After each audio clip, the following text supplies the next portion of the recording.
ప్రియమైన వాళ్ళారా, ప్రభుని యేసుక్రీస్తు నామములో అందరికీ వందనాలు. మరి ఈ దినం కూడా మన యొక్క మరి వాక్య ధ్యానము కొరకై వాక్య ధ్యానం కొరకై మనము మరి లూకాసు వార్తలో నుంచి కొన్ని వచనాలు మనం చదువుకుందాము. మొదటి అధ్యాయం 30 వచనం. మరి ఇక్కడ 29. ఆ మాటకు తొందరపడి ఈ శుభవచనం ఏమిటో అని ఆలోచించుకొనుచుండగా దూత, మరియా భయపడకము, దేవుని వలన నీవు కృప పొందితివి. ఇక్కడ దేవుని వద్ద నుండి మరియాకు వచ్చినట్టు వర్తమానం. ఉమ్, దేవుడు తన యొక్క దూతను పంపించి, గాబ్రియేలు దూతను పంపించి మరి మరియకు ఒక వర్తమానం పంపించారు. The message.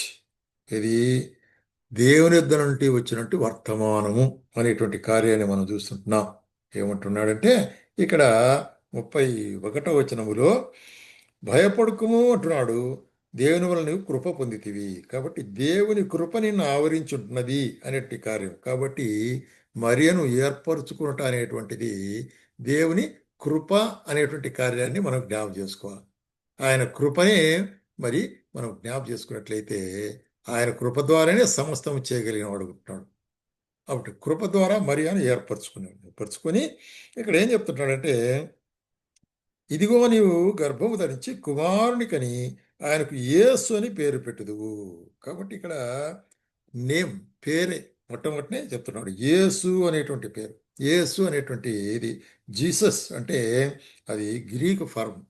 అయితే హెబ్రీ భాషలో జాషువా అంటారు. అంటే సేవియర్ అని అర్థం. యేసు అంటే అర్థం ఏంటి? తన ప్రజలను వారి పాపం నుంచి రక్షించేవాడు అని. అంటే అటువంటి యొక్క పవర్ఫుల్, శక్తివంతమైన పేరు అని చెప్పచ్చు. కాబట్టి యేసు క్రీస్తు ప్రభువుకు మరి శక్తివంతమైన పేరు ఇక్కడ దూత ద్వారా బయలుపరచబడుతుంది. ఎటువంటి పేరు అంటే చూడండి, యెషయా గ్రంథం 9వ అధ్యాయంలో కూడా ఏమంటున్నాడు 6వ వచనంలో, ఏలైనగా మనకు శిశువు పుట్టెను, మనకు కుమారుడు అనుగ్రహించబడెను, ఆయన భుజం మీద రాజ్యభారముడును, ఆశ్చర్యకరుడు, ఆలోచనకర్త, బలవంతుడైన దేవుడు, నిత్యుడకు తండ్రి, సమాధానకర్త అయిన అధిపతి అని ఆయన పేరు పెట్టబడును. కాబట్టి ఈ ప్రవచనము ఇక్కడ నెరవేరుతున్నది. యెషయా చెప్పినట్టు ప్రవచనం. ఆయన ఆశ్చర్యకరుడైన దేవుడు, ఆలోచనకర్త, బలవంతుడైన దేవుడు, నిత్యుడకు సమాధానకర్త అయిన అధిపతి. కాబట్టి అటువంటి బలమైన పేరు, అది శక్తివంతమైన పేరు. రెండవదిగా ఆయన యొక్క మరి నేచర్, స్వభావాన్ని గురించి ఇక్కడ ఏం చెప్తున్నాడంటే ఒక 5 రకాలైనటువంటి కార్యాలు ఇక్కడ మనం బయలుపరుస్తున్నాడు. మొట్టమొదటిగా ఆయన కుమారత్వం. ఇదిగో నీవు కుమారుని కందు అంటాడు. అంటే యేసు క్రీస్తు ప్రభు మొట్టమొదటిగా అక్కడ చెప్పబడేది ఏంటంటే మరియా కుమారుడు అనేటువంటి కార్యం. మరియా కుమారుడు అనేటువంటి కార్యాన్ని మనం 31వ వచనంలో చూస్తున్నాం. అట్లాగే 32వ వచనంలో అంటే సర్వోన్నతుడైన కుమారుడు. రెండవదిగానా సర్వోన్నతుని కుమారుడు. గమనించాలి బాగా. ఎందుకంటే ఆయన మరణ కుమారుడు ఈ లోకరీతిగా అయితే, సర్వోన్నతుడైన కుమారుడు, సర్వోన్నతుడైన దేవుని కుమారుడు అనేటువంటి సర్వోన్నతుని కుమారుడు, son of a most high అనేటువంటి కార్యం. మూడవదిగా ఆయన ఏమంటున్నాడంటే తన తండ్రి అయిన దావీదు సింహాసనం, అంటే దావీదు కుమారుడు అనేటువంటి కార్యం. కాబట్టి ఆయన దావీదు కుమారుడు. ఎందుకంటే దావీదుకు దేవుడు అనుగ్రహించినట్టే వాగ్దాన ప్రకారము మరి నా యొక్క కట్టలలో ఆజ్ఞలు గైకొంచు, నమ్మకంగా ఉంటే నీ సంతానంలో ఎల్లప్పుడూ మరి సింహాసనం నేను కుమారుని ఇచ్చేదన్నాడు. కాబట్టి నిరంతరము మరి సింహాసనం ఆసీనుడైనటువంటి దావీదు వంశావళిలో వచ్చినాడు యేసుక్రీస్తు. దావీదు కుమారుడు అనేటువంటి చూస్తున్నాం. నాలుగవదిగా మనం గమనించినట్లయితే ఆయన మరి చూసినట్లయితే సన్ ఆఫ్ గాడ్. ఎందుకది దేవుని యొక్క కుమారుడు అనేటువంటి కార్యాన్ని మనం 35వ వచనంలో చూస్తున్నాం. చూడండి, పరిశుద్ధాత్మని మీదకి వచ్చినప్పుడు, సర్వోన్నతుని శక్తిని కమ్ముకున్నప్పుడు పుట్టబో శిశువు పరిశుద్ధుడై దేవుని కుమారుడు అనబడును. కాబట్టి is a son of God. ఇట్లాగా ఆయన నామము బలమైన నామం, యేసు అనే నామం. ఆయన మరి మరియ కుమారుడు ఉంటున్నాడు, ఆయన సర్వోన్నతుని కుమారుడు ఉంటున్నాడు, ఆయన దావీదు కుమారుడు అనిపించుకుంటున్నాడు, ఆయన దేవుని కుమారుడు అనేటువంటి కార్యం. ఆయన యొక్క దివ్యత్వాన్ని గురించి చెప్పబడే కార్యం మనం చూస్తున్నాం. అట్లాగే ఆయన యొక్క మరి శ్రేష్టతను గురించి చెప్పేటప్పుడు, నెబిలిటీ గురించి చెప్పేటప్పుడు ఏమంటున్నాడంటే ఆయన యొక్క రాజ్యముని గురించి చెప్తుంటాడు 33వ వచనంలో కదా. 30వ వచనం కదా. ఆయన రాజ్యం అంతము లేనిదయుండును. అది కాబట్టి అంతము లేనటువంటి ఒక రాజ్యం ఇది, నిరంతరము ఉండేటువంటి యొక్క రాజ్యము. అంటే ఆయన రాజుగా ఉంటున్నాడు. అదే కదా యోహాను సువార్తలు కూడా మనం ఏం చూస్తున్నాం, 18వ అధ్యాయంలో యేసు ప్రభు పిలాతు ఎదుట నిలబడుకుని ఉంటున్నాడు అక్కడ విచారించేదాని కొరకై. అప్పుడు యేసు ప్రభు అంటాడు, యూదుల రాజువు నీవేనా అంటాడు. అప్పుడు యేసు ప్రభు ఏం చెప్తా, పిలాతు అంటాడు, అడుగుతాడు, యూదుల రాజు నీవేనా అంటాడు. అప్పుడు యేసు ప్రభు అంటున్నాడు, అవును, ఉమ్, మరి నేనే రాజును. యేసు, నా రాజ్యము ఈ లోక సంబంధమైనది కాదు, నా రాజ్యం ఈ లోక సంబంధమైనది అయితే నేను యూదులకు అప్పగింపబడుకున్నట్టు నా సేవకులు పోరాడుదురు. నేను రాజునే, అయితే నాది ఈ సంబంధమైన రాజ్యం కాదు. ఒకవేళ సంబంధ రాజ్యం అయితే నన్ను పట్టుకున్నప్పుడు నా సైనికులు మిమ్మల్ని మరి ఎదురాడేవారు. అట్లా కాదు. అయితే మరి నీవు రాజువా అని మరొకసారి అడిగినప్పుడు ఆయన ఏమంటుంటే, యేసు నీవు ఉన్నట్టే నేను రాజునే, సత్యముని గురించి సాక్ష్యం ఇచ్చుటకు నేను పుట్టి ఉంటున్నాను. కాబట్టి సత్యముని గురించి సాక్ష్యం ఇచ్చుటకు, సత్యమునకు రాజైన కాబట్టి ఆయన ఆయనకు మహిమ మనం చూసినట్టయితే రాజుగా ఉంటున్నాడు, సత్యమునకు రాజుగా ఉంటున్నాడు.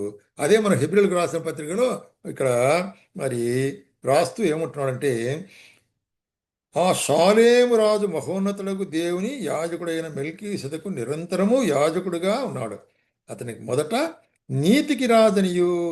షాలేము రాజు నీతికి రాజు, ఆయన సత్యములకు రాజు మాత్రమే కాదు, నీతికి రాజు అనేటువంటి కార్యం.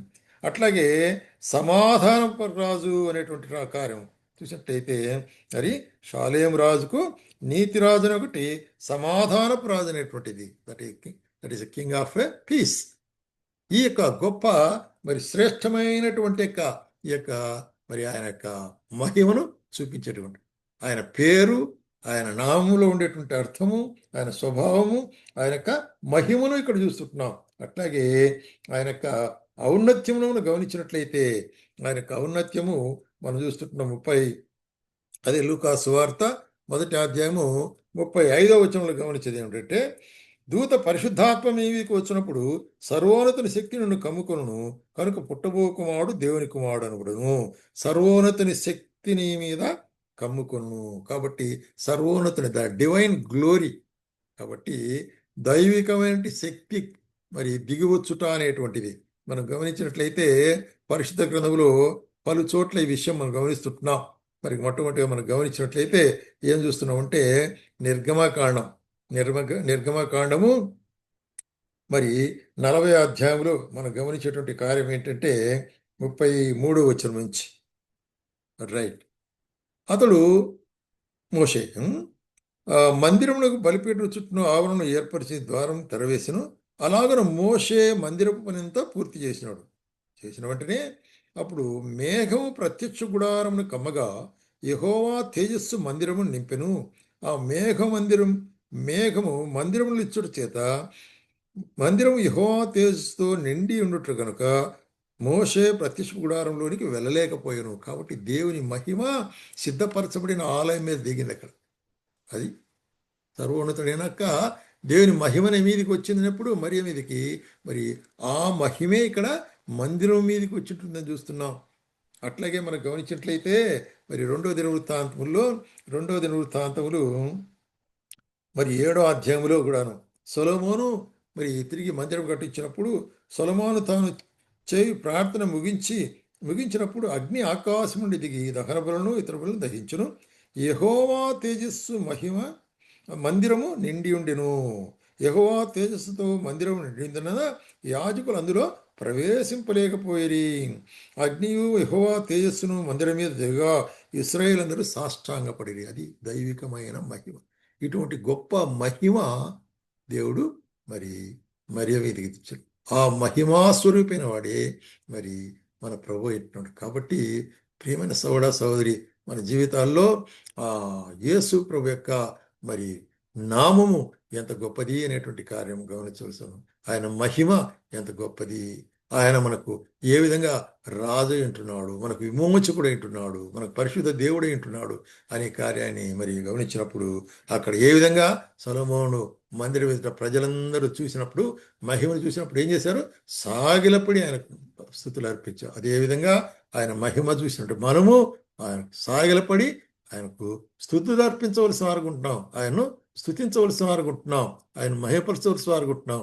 అది యేసుక్రీస్తు ప్రభువుని గురించి మరి గాబ్రియేలు తీసుకొచ్చినటువంటి యొక్క వర్తమానం మరి కొరకై ఈ కార్యాలు ఆమెకు బయలుపరిచినాడు అనమాట. కాబట్టి దేవుడు మరి మరియను ఆశీర్వదించి ఆమె ద్వారా మరి క్రీస్తు యేసు ప్రభుని ఈ లోకాన్ని పంపించి విమోచుకుని రక్షకుని మనకు అనుగ్రహించిన వాడుకుంటున్నాడు. ఈ కార్యము ఈ సత్యం మనము వాక్యం ద్వారా గమనించవలసి వాడుకుంటున్నాం.